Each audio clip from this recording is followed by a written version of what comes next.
मेरे कमेंट्स में बहुत लोगों ने पूछा कि अगर हम अपना ऑनलाइन लॉगिन ही नहीं कर पा रहे तो हम कैसे अपना ऑटोमेटिक करेक्शन करेंगे। ये जो नया जॉइंट डिक्लेरेशन का मेथड आया है इसका फ़ायदा तो हमें नहीं मिल पा रहा है क्योंकि हम अपना लॉगिन ही नहीं कर पा रहे हैं। तो आप लोग अगर लॉगिन नहीं कर पा रहे हो तो आपको कैसे करेक्शन होगा इस वीडियो में यही चीज़ डिटेल में बताने वाला हूँ। सारी जानकारी बताऊंगा। छोटा सा परिचय, मेरा नाम सागर है, मैं पीएफ कंसल्टेंट हूँ। यहाँ पे 2 लाख सब्सक्राइबर होने पे गिव अवे दे रहा हूँ 5,000 रुपये का। आप इसे ज्वाइन कर लीजिए, आगे भी गिव अवे आते रहेंगे। ध्यान से समझिएगा प्रॉब्लम क्या है। प्रॉब्लम ये है कि पीएफ ऑफिस का कहना है कि हम जो है ना बिल्कुल वेरीफाई करेंगे किसी आदमी को, तभी जाके हम उसमें किसी का आधार लिंक करेंगे। ऐसा ना हो कि ये रामलाल के पैसे जो है वो श्यामलाल के खाते में चले जाएं। इसको करने के लिए एकमात्र तरीका है वो है आधार वेरीफाई करना। और अगर किसी का आधार वेरीफाई नहीं है तो उसको हम भरोसा नहीं कर सकते हैं कि वो कौन है नहीं है।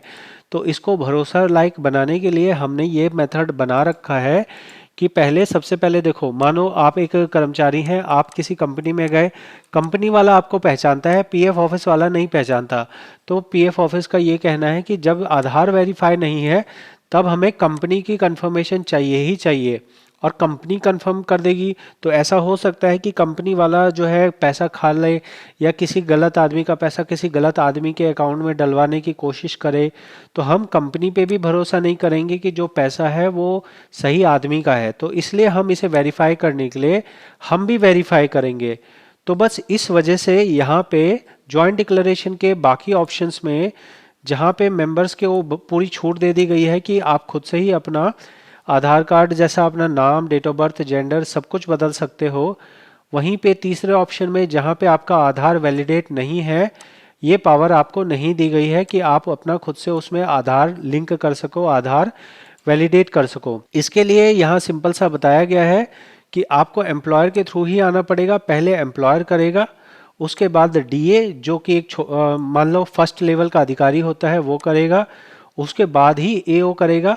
और एओ के कर लेने के बाद में ही यहाँ पे आपका आधार वैलिडेट हो जाएगा। आधार वैलिडेट होने के बाद ही आपका ये काम होगा।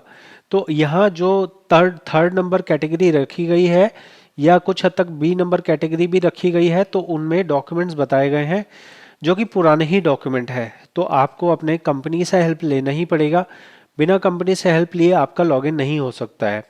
आपको ये डॉक्यूमेंट समझ लेने हैं। ये डॉक्यूमेंट समझ लेने के बाद में उसके बाद फोटोकॉपी करो और अपना सिग्नेचर कर दो। डेट मत लिखना फोटोकॉपी पे, बस अपना सिग्नेचर कर दो। और यहाँ जो काम के डॉक्यूमेंट है वो बता रहा हूँ, देखो ध्यान से। Pan card, bank passbook, passport अगर हो तो लगाइए, ड्राइविंग लाइसेंस हो तो लगाइए। ध्यान रखिएगा यहाँ पे आधार कार्ड आपको नहीं कहा जा रहा है, लेकिन आधार कार्ड अनिवार्य है। बिना आधार कार्ड के आपकी कोई भी करेक्शन की रिक्वेस्ट एक्सेप्ट नहीं की जाएगी। आधार कार्ड लगाना बहुत ज़रूरी है, ठीक है।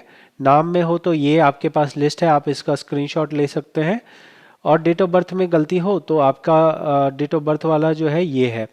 तो यहाँ पे जो इम्पोर्टेंट डॉक्यूमेंट है ये है voter ID, passport, birth certificate, 10th का सर्टिफिकेट, इसके साथ में ईएसआईसी पहचान कार्ड।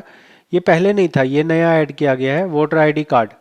तो ये डॉक्यूमेंट्स है जो आप अपने डेट ऑफ बर्थ के नाम पे दे सकते हैं। अब ये प्रोसेस होगा कैसे? आप तो लॉगिन नहीं कर पाओगे ना, तो कैसे होगा ये मैं आपको बता सकता हूँ। क्योंकि मेरे पास जो है एम्प्लॉयर का पोर्टल है, उस पोर्टल में मैं आपको दिखा सकता हूँ कि ये प्रोसेस को कैसे किया जाता है। क्योंकि यहाँ पे पूरा कंप्लीट प्रोसेस देख लो, बहुत बार कंपनी को नहीं पता होता। तो आप उनसे ये वीडियो दे सकते हैं कि सर देखो ऐसे ऐसे करना है, ये इन्होंने बताया है, नया मेथड आ गया है। ऑफलाइन कोई पीएफ ऑफिस आपका फॉर्म नहीं लेगा, आपको ऑनलाइन ही करना पड़ेगा। यहाँ पे कंपनी के पोर्टल पे आ गया मैं। यहाँ पे मैं लॉगिन कर रहा हूँ कैप्चा कोड डाल के। क्या ये लॉगिन आपको मिल सकता है? नहीं, ये लॉगिन कंपनी के पास ही है, इसे आपको लेने की ज़रूरत नहीं है। आप अपनी किसी भी कंपनी में जाना, ज़रूरी नहीं है कि आपकी जिस कंपनी ने आईडी बनाई है वही कंपनी, मतलब ये है कि मानो एक यूएन नंबर है ना, अब उसमें मानो 5 कंपनियां हैं। तो 5 में से अगर कोई एक भी आपको मदद करने के लिए तैयार हो जाती है तो ये काम आपका हो जाएगा। तो आपको अपना करेक्शन के लिए किसी भी एक कंपनी के पास जाना है और उससे ये करेक्शन रिक्वेस्ट लगानी है। यहाँ देखेंगे तो मेंबर पे जाएंगे, जॉइंट डिक्लेरेशन पे जाएंगे। मैं आपको सारा प्रोसेस दिखा रहा हूँ, ठीक है। डॉक्यूमेंट मैंने आपको समझा दिए हैं, किसके पास जाना है समझा दिया है। और ये प्रोसेस होगा कैसे, क्योंकि कंपनी को भी नहीं पता होता, तो मैं आपको ये दिखा रहा हूँ कि कैसे होगा ये। सर्च पे गए हम, आपका यूएन नंबर कंपनी के पास ऑलरेडी ऐड है, वो यूएन नंबर डल गया, गेट डिटेल करी कंपनी वालों ने, उसके बाद उनके पास जैसे जॉइंट डिक्लेरेशन रिक्वेस्ट खुलती है वैसा खुल जाएगा। यहाँ में और जो नया मेथड आया उसमें ये अंतर है कि यहाँ आपको ज़रा सा भी आप बदलोगे आपको कागज़ मांगे जाएंगे, लेकिन नए मेथड में आपको ना तो कागज़ मांगे जाएंगे, सीधा सीधे आपका ओटीपी लेके आपका वो हो जाएगा। मैंने यहाँ पे बस नाम में हल्का सा चेंज किया और यहाँ पे मेरे को 3 डॉक्यूमेंट मांगे जा रहे हैं।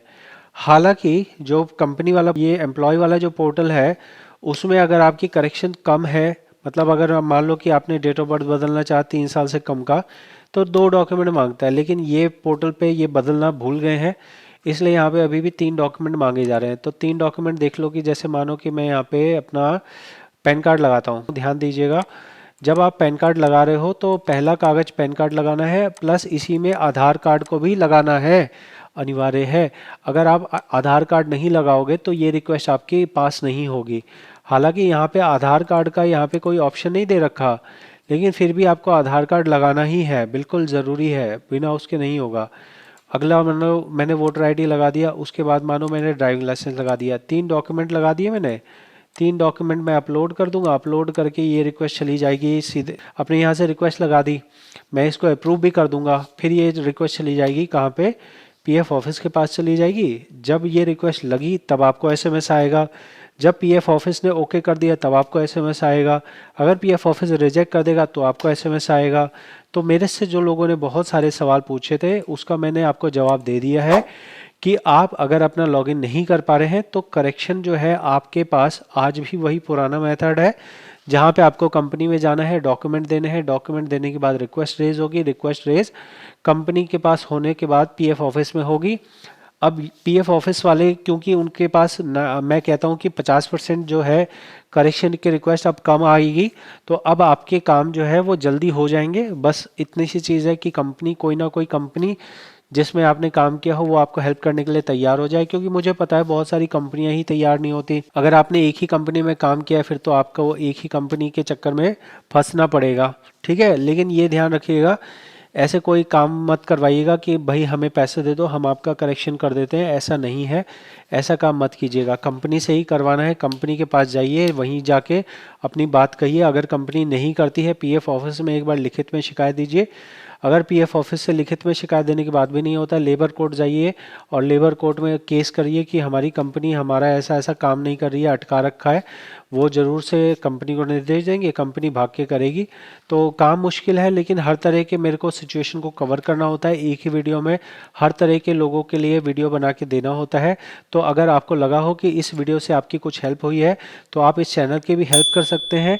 जब ये चैनल बड़ा होगा ज़्यादा ज़रूरतमंद लोगों तक मेरी वीडियो पहुँचेगी। मैंने पूरी ईमानदारी से पूरी डिटेल में वीडियो बना के दी है, लेकिन जब ज़रूरतमंद लोग तक पहुँच ही नहीं रही तो मेरी वीडियो का फ़ायदा क्या हुआ। तो इसलिए आप लोगों को से रिक्वेस्ट करता हूँ, बार बार सब्सक्राइब कीजिए, लाइक कीजिए, कमेंट कीजिए। बहुत बहुत धन्यवाद।